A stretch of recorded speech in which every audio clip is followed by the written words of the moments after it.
For the past 2 decades, I have traveled the world and worked alongside the world's best motivational speakers and gurus, such as Anthony Robbins, Harvey Mackay, Christopher Howard, to mention a few. My experiences have made me a respected life and executive coach, author, speaker, and entrepreneur. Hi, I'm Bonnie Bruderer. Have a seat. Bonnie Bruderer is a motivational speaker and entrepreneur.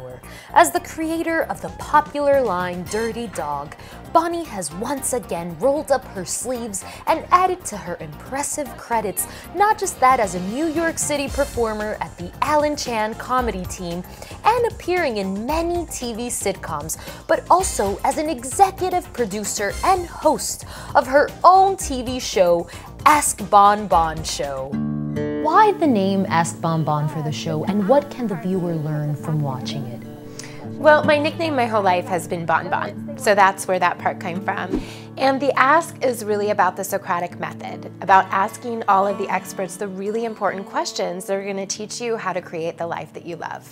Now, Bonnie, you have worked alongside some of the most extraordinary people who have become an example and part of your personal strength and life story. But who are these mentors and how have they helped you communicate with your viewer? I have been very blessed. In my 20-year career, I've had the amazing opportunity to work with Tony Robbins, Harvey Mackay, Christopher Howard, Alex Mandossian, and many other thought leaders. And really, I have taken in all of the information that I have learned over 2 decades, all of the courses, all of the teachings, and been able to share this with the viewers. As the host of the AskBonBon Show, Bonnie will not only bring you to a place of inspiration and motivation In the world. Well, I was injured in 2011. As you're explaining, I was out on patrol with a unit of American soldiers. I was embedded as a photographer, trying to tell the story of the impact of war on this group of Americans. When we were on patrol, I stepped on an IED, losing both my legs and my arm. I mean, the worst really was actually when I returned to the UK 3 days after the accident, because the next 46 days I spent in intensive care. Nobody really thought I'd survive. My family was called in on 2 occasions to say their goodbyes. So it was an incredibly difficult time. But in many ways, it was harder for me personally after that 46 days, because after 46 days of intensive care, I was well enough to be moved into a normal ward. And that's really, for me, when the sort of acceptance of what happened had to start. You know, I was confronted by the fact that I was probably never going to walk again, that I would never work again. I was told I probably wouldn't even live independently again. So everything that I treasured, everything that I did had suddenly been taken away from me. And about 3 months after my injury, I was well enough to be put in a wheelchair for the first time. But I don't do that extra, 2% that people can do to really push themselves and be. I know I saw your performance photos. I know that you definitely are pushing yourself. So what can people do if they, wherever their goal, if they need to lose 50 pounds or if they just need to go that extra 2 miles, what is your advice for people?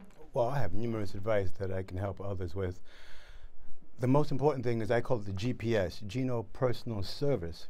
What I do for you is I create the navigation. Like when you get in your car, you put the navigation, you don't have to think. So once. Well, I know that you have had obviously a very interesting journey. Yeah.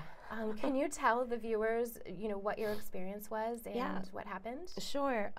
First, let me say that there's no cancer in my family. I don't come from an ethnic background that has a predominant population of cancer, and also lifestyle. I'm a triathlete, non-smoker, barely drink, all of that.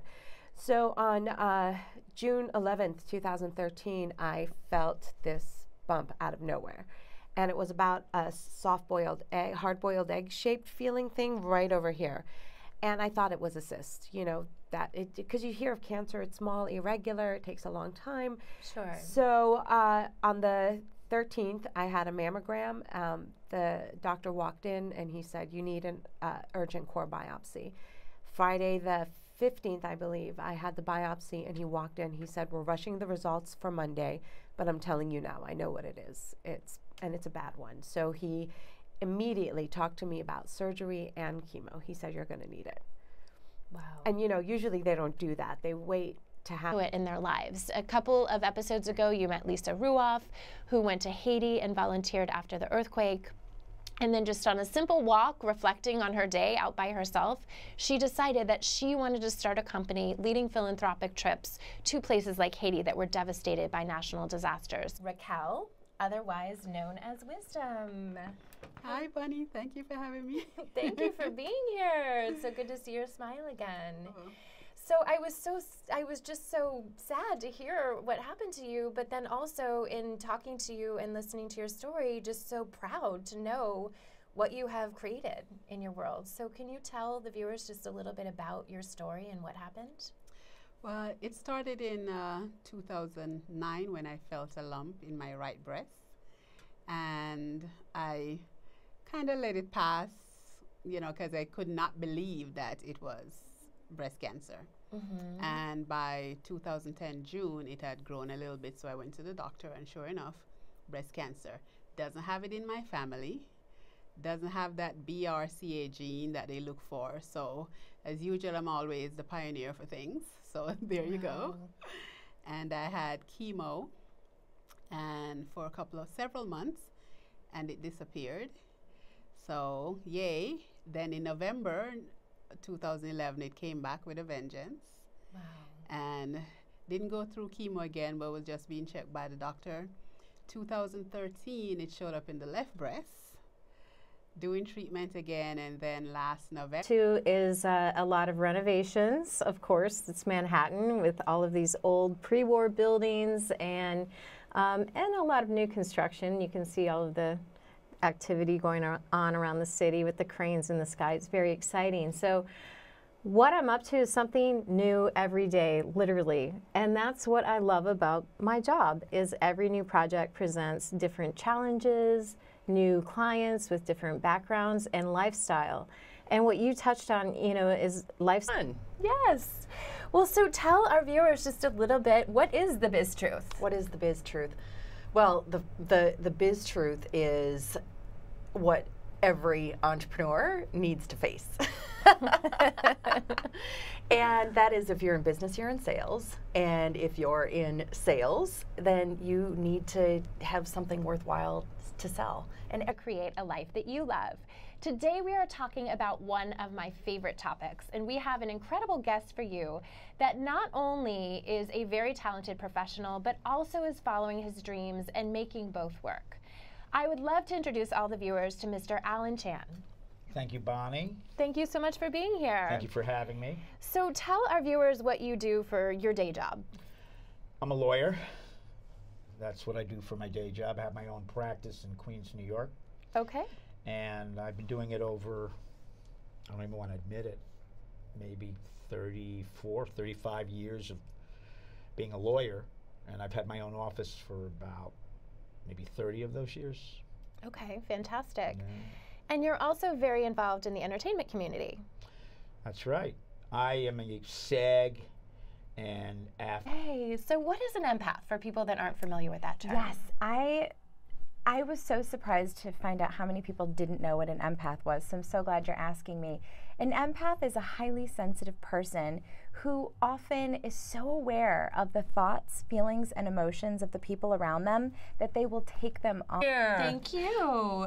So tell us about you and what you do. You've had a very long and interesting career in the speaking world. Absolutely. I was born to do this. People say, how do you become an inspirational speaker? It's like in my heart, it was what I was meant to do. I remember from a young age, I knew that I was supposed to inspire people. I thought first I'd start as a comedian, but I decided that inspiration was more my cup of tea. That is fantastic. Welcome to the show. Thank you. I'm glad to be here. So tell our viewers just a little bit about what you do on a daily basis. Well, my name is Yvette Walker. I'm a fashion designer. Okay. I started the Lady Walker clothing t-shirt line that empowers and inspires women and young women how to build self-confidence and to motivate them. And I also have a job on the side. I do security. Okay. Uncomfortable, but we definitely ice you before and after. We give a topical anesthetic. And we basically, there's different types of fillers. So for each part of the face, you know, there's different fillers. So like, for example, for the teardrops, you would do something like Bellotero, which is really thin. You know, it's very forgiving, and it'll do a really nice job at just covering this line over here. So it'll make you look less tired, more energetic, and, you know, just happier. For the cheekbones and just the mid-face, to kind of get that sculpted look and lift everything up, there's a new filler called Voluma. So it's a variation of a Juvederm, but it's much thicker and it lasts longer. It lasts up to 2 years, which is great. And, you know, you definitely have your Restylane and your Perlane, which are kind of the go-tos, but those are a little bit older. They're not used as much, but my company is called True Lifestyle Cost Engine, or TLC. Okay. And so everybody needs, like you just said, a little bit of TLC whenever they're making their largest purchase decision. Yes. And we answer a very simple question: can I actually afford this home? And on somebody if they take a little extra time to put themselves together and, you know, do a proper hairstyle and or update it. You know, if you meet someone that has kind of an outdated hairstyle, you kind of unfortunately make a connection in your head of, oh, this person must be this way. And you know, all people do, you know, take into account more than others. You know, everybody has that certain vanity factor and certain things that they look for, but everybody takes some type of impression off of when they first meet you. And as long as you know you're putting your best self forward, that's how you can always kind of expect that, you know, whenever somebody looks at you, they're really getting the best that you can give them. That is such. Stopped getting paid for doing what I do. I started loving what I did, and then that became my passion, was really doing all this philanthropic work. So in lieu of doing traditional fundraising for it, which probably would have been a lot easier, I decided to start a company, which is a yoga and meditation accessories line, and it's called Ashram Chic. And so it's a for-profit helping fund our nonprofit work. That is fantastic. It's been great. Now, where did you study yoga? Where did you live on an ashram? I studied with Shivananda, and I did as well. That's did, why I'm really? laughing. We didn't even know Oh, this we about did each not other. know. Wow. So Daniel Foreman from N-Suite Media, welcome to the AskBonBon Show. Thanks, Bonnie, for having me. Yes. So can you tell us just a little bit about your company and what you do for businesses? Yeah, for sure. So we've been around for about 4 years. And when we started, we definitely saw that there's a lot of companies and organizations that needed help regarding social media.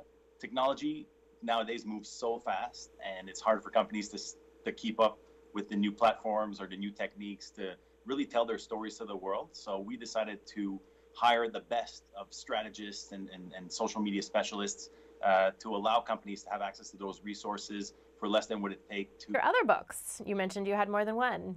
Yeah, I have 4 books. 2 of them are in print, and all 4 of them are ebooks. I have another one called The Art of Balance. It's just an ebook, and I have one called Discovering Your True Self, which is a story about how I got into triathlons actually after having a knee injury, and that's kind of a unique story too. And then my latest one, my most recent book, is called Finding Your Voice, and this is a compilation of so many thousands of people's lives.